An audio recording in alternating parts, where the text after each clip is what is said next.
이번 사례는 60대 중반의 여성이신데요. 이분은 이제 2년 전에 갑자기 소화가 안 되고 답답한 느낌으로 해가지고 병원에 가니까 신경성 소화불량이다. 그래서 이제 진단을 받고 치료를 받으니까 좀 좋아지신 거죠. 근데 이게 이제 자꾸 이제 반복이 되는 거예요, 이게.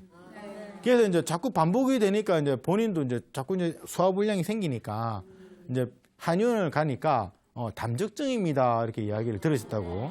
예, 그렇게 합니다. 근데 그 진단을 받고 치료를 했는데 뭐 여전히 이제 자꾸 이제 반복을 하게 되는 거죠. 예. 그러면서 이제 저한테 내원을 하셨는데 다른 증상을 물어보니까 이제 가슴이 좀 답답하시면서 좀 쪼인답니다. 그런 증상이 있으시면서 명치 끝이 좀 많이 아프시고 그리고 트림도 자주 하시면서 속도 항상 더부룩하신 전형적인 신경성 소화불량의 증상을 이제 나타나고 계신 분이십니다. 자, 이분 같은 경우에 보통 담적증의 진단을 받으셨는데 그러면 담적증에 대해서 일단 알아봐야 되겠죠. 담적증은 이제 일반적으로 이제 위장에 이제 노폐물이 이제 쌓여가지고 이제 쌓이면 단단하게 굳지 않습니까? 굳게 되면 당연히 염증이 생기게 되고 그 염증으로 해서 위장 기능에 이제 문제가 생기게 되는데 그래 이제 위장 기능이 자꾸 악화가 되게 되면 어찌되냐면 기능이 악화가 되니까 더 움직이려고 하겠죠. 위장은 더 움직이려고 하다 보니까 위장의 근육이 더 단단해지게 되고 그러면서 이제 이 악순환이 되면서 통증을 호소하는 것이 담적증입니다. 자, 이분 같은 경우에 이제 담적증의 진단을 받으셨습니다만은 진단을 제대로 해야 되겠기에 복진을 먼저 하게 되니까 심하부 쪽에 통증을 느끼면서 중안부 쪽도 통증이 있고 그러면서 복부 전체 통증을 느끼셨습니다. 자, 그런데 이분의 특징이 뭐냐면 복진을 하는데 어떤 경결이라 가지고 덩어리 같은 것이 뭔가 좀 뭉친 것이 잡히는 거예요. 자, 이거는 뭐냐? 심하부 쪽이 안 좋으시다는 건 신경성이고 중안부 쪽이 아프시다는 건 소화불량을 이야기하는 것 때문에 신경성 소화불량을 이야기하는 것은 맞는데 덩어리 뭉친 게 있다는 거는 뭐냐? 뭔가가 순환이 안 된다는 거거든요. 그냥 뭉치는 거 아닙니까? 그게 뭐냐면 음식물의 소화에 정체가 일어나서 소화 기능이 떨어지게 되니까 정체가 된다는 것은 뭔가 막히는 게 있는 거죠. 그게 이제 복부상에서 나타나게 되는 겁니다. 맥을 짚어보니까 위쪽으로 맥이 몰리면서 그리고 그러면 열이 있다는 거죠. 그러면서 맥이 많이 약하고 긴장한 맥을 보이는데 이것은 이제 열이 위쪽으로 몰린다는 것은 스트레스로 많이 민감하게 반응한다는 거고 그리고 이제 이게 극도로 긴장하게 되면 순환이 당연히 안 되게 되니까 체력적인 저하가 나타나는 겁니다.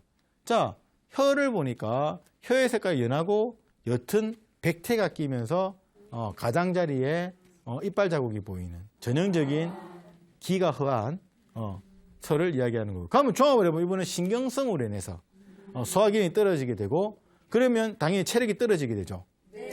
그러면 이제 기가 허해지게 되면서 나타나는 이제 우리가 감비불화라는 증상을 나타나는데 이렇게 되게 되니까 당연히 어찌겠습니까? 스트레스로 해서 아프니까 아까 말했듯이 가슴이 약간 조이는 듯한 그런 느낌도 있고 예, 그리고 심하부도 안 좋고 이렇게 나타나는 겁니다.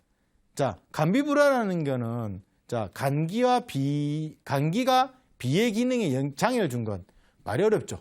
이렇게 생각하시면 돼요. 간이라면 뭡니까? 스트레스죠. 비이라면 비장이라면 이제 소화기 뭐냐? 신경을 많이 써가지고 소화 기능을 떨어뜨렸다. 이런 생각하시면 제일 편합니다. 물론 자세한 것도 여러 가지 있겠습니다만은 아무래도 알려드리는 게 중요한 거기 때문에 신경을 많이 소화 기능을 떨어뜨리는 거니까 당연히 증상은 어떻겠습니까? 신경을 많이 쓰니까 머리가 어지럽고 화도 잘 내고 가슴 답답하고 옆구리도 아프면서 이제 소화가 안 되는 거죠. 근데 배가 아픈 게 아니고 배가 좀 더부룩하다. 그리고 아플 때는 어떻게 된다? 설사까지 하게 되는 거죠. 예. 이게 심해졌을 때. 예. 그러면 이분 같은 경우에는 당연히 뭐냐면 치료를 해야 되는데 담적증이라 가지고 뭐 담적증 치료 이렇게 볼 게 아니고 이분 같은 경우는 아까 말한 정확하게 신경성으로 인해서 소화가 안 된다는 증상이 나오지 않습니까? 맞죠? 그래서 정확한 원인을 따졌을 때 그에 맞는 치료를 하는 것이 이제 중요하겠죠.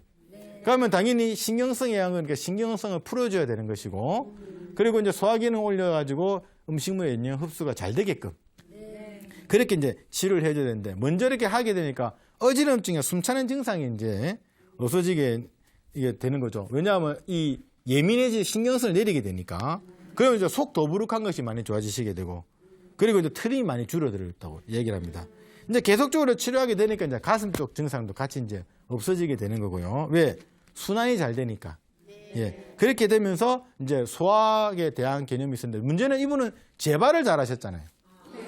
예. 근데 어느 정도는 초반에는 재발을 좀 합니다. 근데 이제 이게 증상이 약해지게 되는 거고 그걸 꾸준히 관리를 하게 됐을 때는 이제 재발에 대한 개념이 좀 많이 떨어지는. 예. 근데 신경을 많이 쓰시는 분들은 어느 정도의 재발을 하게 되는데, 그거는 이제 받아보시면 알겠습니다만 근본적인 치료를 했을 때 재발이랑 단순히 증상만 없었을 때 재발은 당연히 틀릴 수밖에 없습니다. 그래서 그런 부분을 알고 관리를 좀 하시라. 그렇게 말씀을 드렸습니다. 그래서 요즘 담즙증에 대한 얘기가 많이 나오는데 단순히 이게 담즙증에 대한 어떤 것만 보지 않고 증상을 잘 파악해서 치료해드리는 사례를 말씀을 드렸습니다.